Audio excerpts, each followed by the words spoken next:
bonita que me está viendo, mi nombre es Carla y como la morra blanca y privilegiada que soy, les puedo asegurar una cosa: el racismo a la inversa no existe.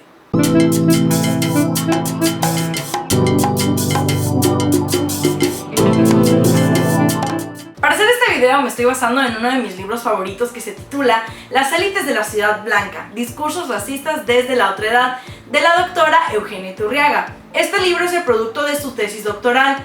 Ahora, ya sé lo que piensan. Qué aburrido leer una tesis de antropología de doctorado. Pero les prometo que si a ustedes les gusta el chisme, este se va a convertir en uno de sus libros favoritos. Pues como el título lo dice, en este libro se analizan los discursos racistas, los estereotipos y creencias que tienen las personas que forman parte de la élite de Mérida, Yucatán, de la ciudad blanca. Pero también analiza cómo estas personas llevan el racismo a todas las áreas de su vida. Por ejemplo, uno de mis capítulos favoritos se dedica a estudiar lo que son los antros más famosos de Mérida. Entonces ella entrevista a muchos mis reyes y a jovencitas fresas para que le expliquen cómo son las dinámicas para entrar a estos antros, quiénes son los VIP y qué días van los niños nice y qué días van los nacos. Y lean este libro, de verdad que una vez que empiezan a leer no pueden parar, o sea, se van de largo porque es muy interesante ver cómo el racismo funciona desde una élite, porque luego siempre estamos como acostumbrados a ver, bueno, a las víctimas del racismo y a escuchar sus discursos, a escuchar qué es lo que les molesta, lo cual está muy bien y es muy interesante, pero igual darle la vuelta y verlo cómo lo ven las personas que oprimen, que son racistas, que están en una posición de poder. Resulta también muy interesante ver cómo ellos tienen esta percepción del racismo, y es muy interesante igual porque en el libro las personas que entrevista, pues ellas no se sienten racistas, ellos creen que lo que hacen es normal y no es racista. Y bueno, les recomiendo mucho este libro. Entonces la mayoría de la información que voy a estar platicando aquí la saqué de este libro y de otras fuentes que ya saben, se las dejo en la descripción del video. Ahora sí, empecemos definiendo lo que es el racismo. Como ya lo he mencionado en otros videos, el racismo y la raza son un invento colonial. Pues durante la conquista de América se estableció que existen diferentes razas en los seres humanos y una superioridad entre ellas, siendo la raza blanca la dominante y el resto por debajo. Esta diferencia biológica marca la diferencia entre conquistados y conquistadores. Eso es lo que llamamos el racismo clásico. Aunque actualmente se ha comprobado que no hay evidencia científica que justifique la existencia de diferentes razas entre seres humanos. Por lo tanto, lo que estamos viviendo ahora es un neorracismo. Un racismo que se distancia un poco de lo biológico, pero no del todo, y se vuelve algo más cultural. Dentro de esta corriente hay algo llamado racismo universalista, que se posiciona en contra de las diferencias y rechaza totalmente la identidad de distintos grupos, que bajo el emblema de todos somos iguales, fundamenta la explotación capitalista. Pues en una sociedad igualitaria, donde se avanza a través de la meritocracia, donde se cree que todos tenemos las mismas oportunidades, se cree que las personas pobres son pobres porque no trabajan y porque son flojos. Porque se cree que todos los seres humanos son iguales y por lo tanto tienen las mismas oportunidades. Por otro lado, dentro del nuevo racismo que vivimos actualmente está el racialismo, donde el mundo ya no se divide en razas, sino en culturas, afirmándose que las diferencias físicas, como el color de piel, la estatura, los rasgos faciales, determinan la pertenencia a diferentes grupos culturales, ya que el comportamiento del individuo va a depender totalmente del grupo étnico al que pertenece, y es imposible modificar esto a través de la educación. De esta manera se crean jerarquías nuevas en las que hay una superioridad entre no razas sino culturas. Hay culturas mejores que otras. Con base a esto se crean nuevas políticas de racismo sin raza. Entonces, como ya he mencionado antes, no es coincidencia que en América Latina quienes más poder político y económico tienen son personas blancas de ascendencia europea. Tampoco es coincidencia que los pueblos originarios en Latinoamérica vivan mayormente en condiciones de marginación y pobreza. Todo esto es un producto de un sistema fundado hace muchos años, un trasfondo histórico que establece estas relaciones de poder. Entonces, ¿qué es el racismo a la inversa? Pues muchas personas de piel clara afirman que reciben malos tratos por su color de piel y por su aspecto físico, ya sea desde burlas, insultos o incluso, algo que se habla mucho, les cobran más caro ciertas cosas porque creen que son ricos por tener la piel clara. ¿Es esto algo malo? Claro que sí. ¿Es la reproducción de un estereotipo? Sí. ¿Pero es racismo? No.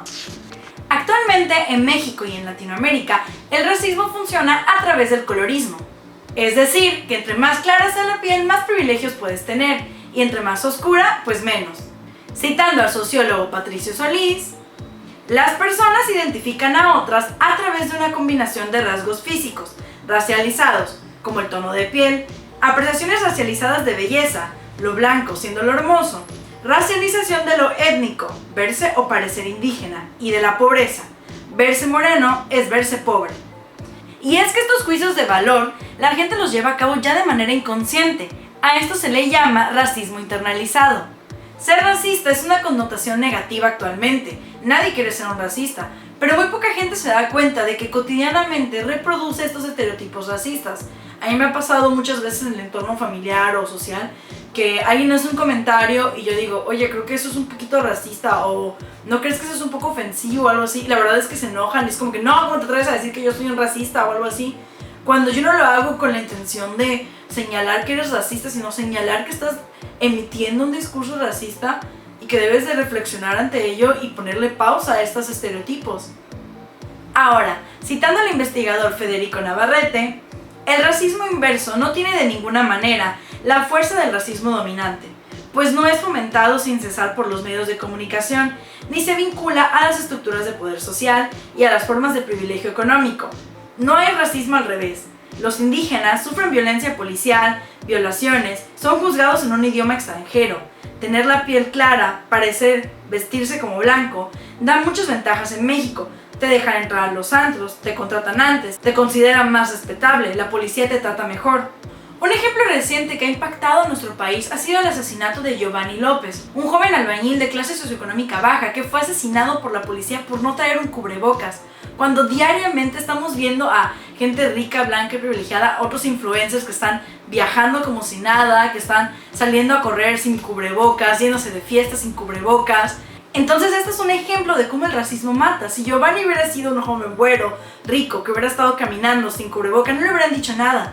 Pero como era pobre, como era albañil, fue asesinado injustamente por algo que las personas ricas, blancas y privilegiadas hacen diariamente y lo presumen y exhiben en sus redes sociales.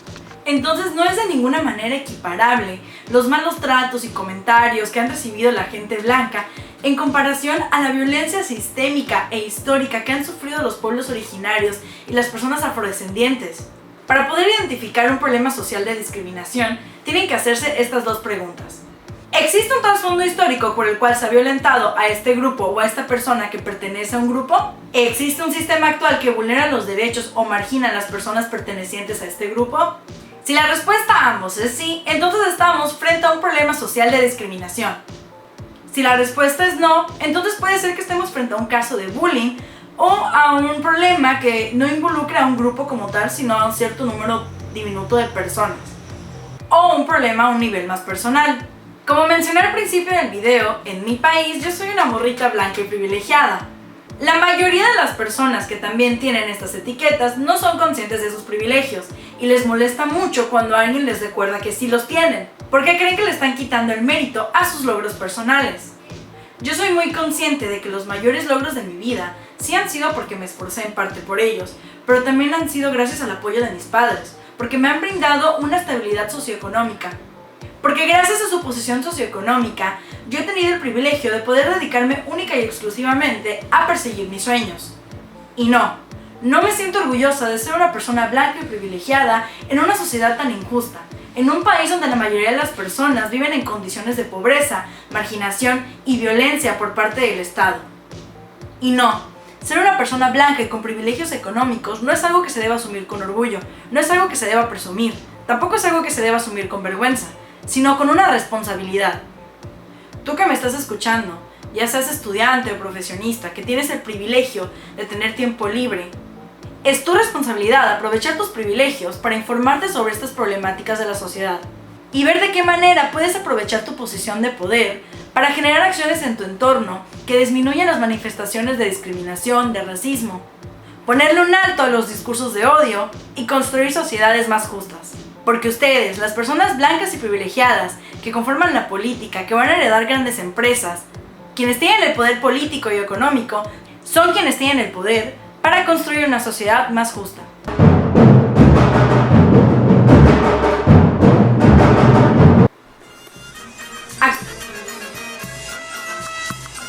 ¡Puta madre! ¿Qué es eso?